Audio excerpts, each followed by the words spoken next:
สุขสบายดีFC ทุกท่านทุกคนที่ติดตามเขาเบิงเขาส้มทางซ่องป่าเมาตื่นมาแต่เช้าวันนี้ ทักทายสบายดีทุกคนสวัสดีจ้าลงมาเลาะหวยเบิงดูอย่างลงมาเบิงทางหวยน้ำหวยลายบ่ฝนตกพายุเขานี่น้ำหวยนิ่งเล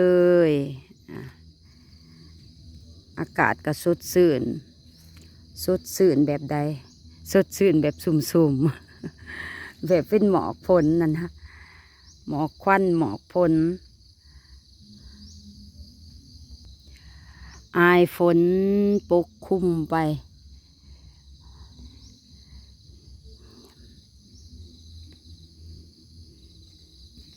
ต้นไม้ก็เขียวสะอุ่มสุ่มซื่นนะยามฝนต้นไม้ต้นตอกในงามต้นไม้ใบหญ้าสวยงามกันขึ้นไปโคกแห่งบัวแล้วเนาะอันนี้อยู่ลำห้วยโมงเด้ออยู่ใต้บ้านนี่แหละยามเสาร์นี่ก็เงียบโอ้ยอันนี้เป็นดอกอีหยังเนาะอันนี้ประเมาคือบัวจักเนาะอยู่บ้านนอกเลยครับบัวจักอันบัวจักสื่อของอันต้นไม้ใบหญ้านี่จักว่าอันนี้บัวจักหอมๆคนเป็นหวัดนะฮะคือจังไดงามแต่มันจะเป็นดอกสีม่วงอ่อนๆอุ้ยผูกเกาะเป็นผุ่มเต็มอยู่แถวกอไผ่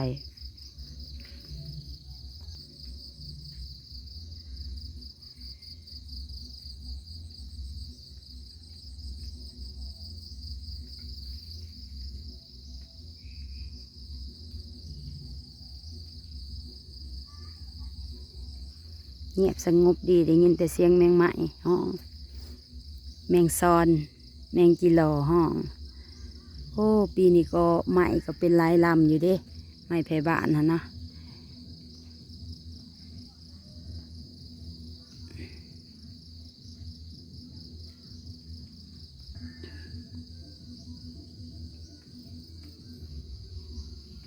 สะออนปลูกยางนี่ง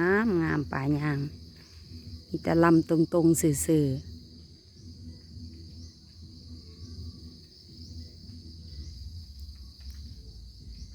วันนี้สิพาเรายางเมื่อแล้วเนาะ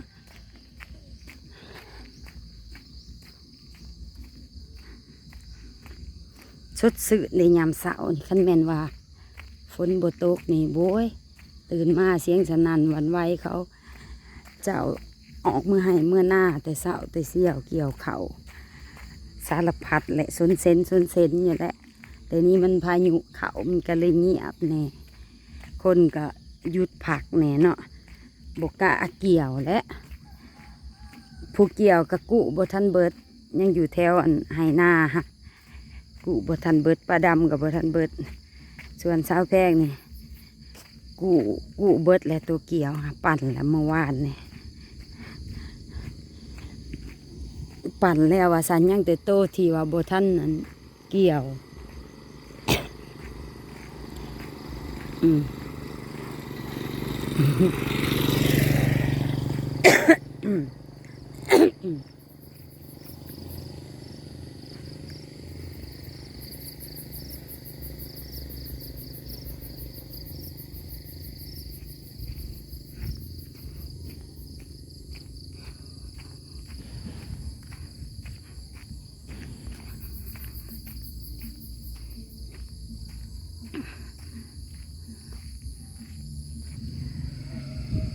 เส้นทางใต้บ้านทางจิตใต้นี่บ่มีคนเที่ยว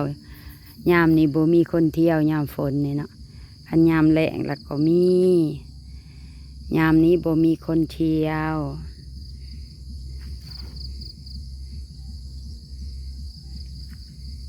แต่ว่าเส้นทางนี่สิบ่ทะลุสุดดอกไปฮอดแต่เฮือนแม่กองมา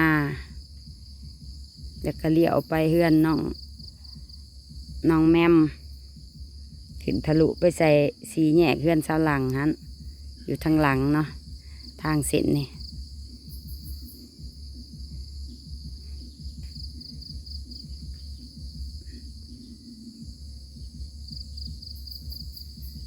เงียบเงาในเมื่อบ่มีคนเที่ยวก็มีไม้หักลงมากีดควงกับบ่มีไผเก็บได้มันบ่มีไผเที่ยวมันก็สิหกแน่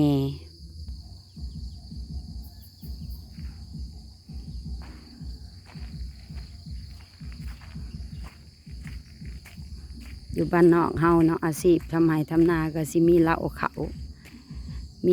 าเด้เกือบทุกเฮือนพุ่นแหละอันนี้คือเหล้าเขาเด้อบ่แม่นเฮือนเด้อเหล้าเขาแต่ว่าบ่มีเขาใส่ดอกปิดตายแบบนั้นนะ คือสิเหล้าเป่ายามเช้าบ่ทันเอางัวออกงัวก็สิผูกอยู่ใต้ตารางแบบนี้ บางคนก็มีศาลาเก็บงัวต่างหากเขาเอิ้นอีสังนอบ้านเฮากะลาหรือว่าเป็นกะลาคอกงัวโอ้ยผมว่ากะลาบ่เป็นกะลามะพร้าวเด้เอาแต่สิเอิ้นเนาะเอิ้นถึกแน่ผิดแน่กะลาบ้านเฮามักเอิ้นกะลาเก็บรถกะลาคอกงัวไปซะนะ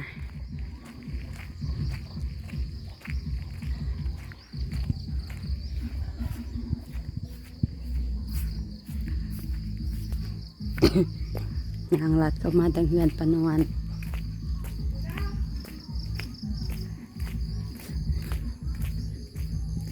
ย่างสะดวกสบายหัวเฮือนปานวนมันโล่งมันกว้าง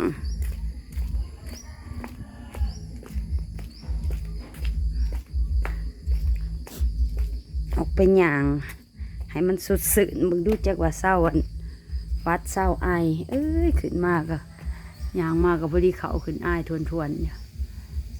นึ่งเขาไว้พักข่อยก็งามวันงามคืน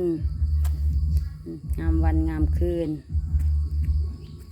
มาหอดเฮือนแล้วนี่ยามเสาร์นี่งามถือน้ำฝนข้างหน่อยใบขิง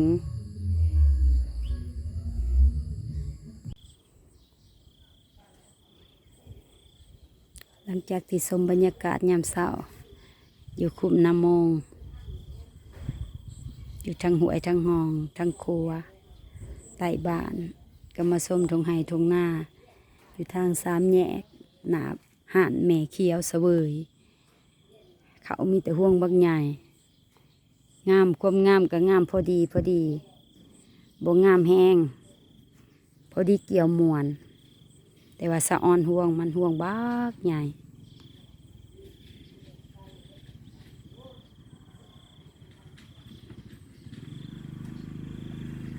มื้อนี้อากาศแดดฮ้อนเป็นไห้เลยแนมออกไปทางทุ่งนาก็สิถือใจผู้อันตากเขาอยู่เขาสิได้แห้งเนาะถือใจผู้กู้เขาบ่เบิดแต่บางคนก็สิเกี่ยวไปนำคันแดดแบบนี้เขาในสิสุกไวขนาดใดพอล่มก็ล่มพอคานก็คานผู้ใดความมันสุกไวฮะคันมันแดดแบบนี้แห้งดีแดดลมแห้งคัก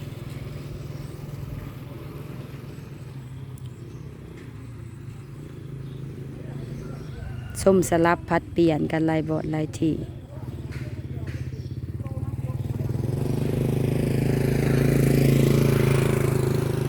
คลิปนี้พาเบิงพาส้ม2.2 บ่อน3 แยกหน้าอาหารเมเขียวแล้วก็ไต่ถ่ายบาทน้ำมงจะพาเบิงพาส้มตัวนี้ก่อนเลยพี่น้องเด้อฝากกดไลค์กดแชร์กดติดตามเป็นกำลังใจให้ป้าเหมาในเด้อพอได้ทำคลิปอีกต่อไปก็อวยใส่ให้พรท่านผู้ที่กระเบิงพาส้มจงมีสุขภาพแข็งแรงประกอบการงานสิ่งใดคอยมีแต่ความราบรื่นแล้วก็เจริญรุ่งเรืองในหน้าที่เวียกงาน พอกันคลิปหน้าโชคดีเบิดทุกท่านทุกคนสำบายดี